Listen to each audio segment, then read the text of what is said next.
Ay patrons, since ang dami-dami na nating sodas na naipon, 1 tonelada tong dala-dala natin ngayon pupunta tayo sa isang animal shelter sa Laguna. Tara, samahan nyo kami. Ito na patrons, kinakarga na namin ang mga sodas na dadalhin natin sa shelter. At syempre kasama ko ang aking mag-ina at si Kuya Jun nagdadrive. Boom! Transition! At ito na, nakarating na tayo sa shelter. Hi sir! So ano patrons, ibaba na natin to.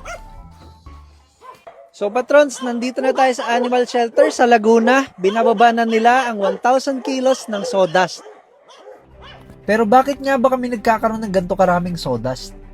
Dahil every time na nagkakat ng supplier namin ng meats, merong napoproduce na sawdust.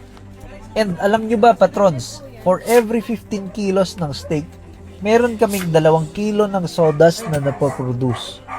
Tapos dinediretso namin sa mga animal shelter, kagaya dito sa pinuntahan natin ngayon. So patrons, kasama ko ngayon si Sir Jojo. Maraming salamat po sa pag-welcome sa amin dito. Pwede mo ba akong kwentuhan kung paano kayo nagsimula dito sa shelter nyo? Actually, wala siya sa plano eh. Nag-umpisa ako pa, nag-work ako dati, so nagre-rescue ako ng mga stray dogs every weekend lang. Hanggat sa umabot ng 100 dogs dun sa loob ng bahay ko. Ang dami. Oo, sa Taytay. So nagpetisyon ako ng buong barangay. Nalipat kami dito. Okay. Nalipat kami dito last year.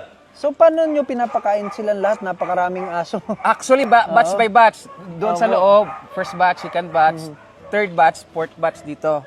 Ang pagkain po nila, kanin, dog food, saka sawdust or gulay, hinahalo namin yun. Magkano kaya nagagastos nyo Ang buwan-buwan? competition namin per day po, ang competition namin sa expenses is 7,008. Wow, patrons, 7,000 per day.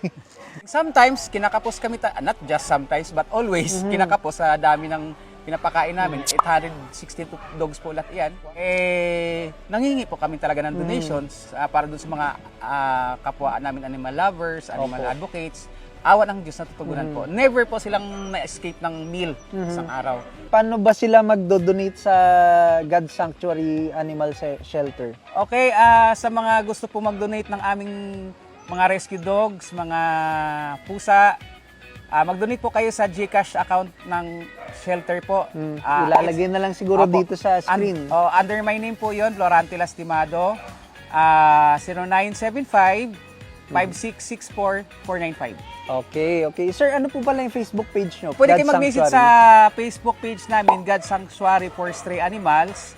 Okay, sir. Maraming salamat. Thank you, sir. Nice meeting you po. Nice meeting you po. At salamat sa pagdalaw po. Maraming salamat po ulit. Thank you po. Sige, maraming salamat. Bye-bye, patrons. Paalam po. Thank you po.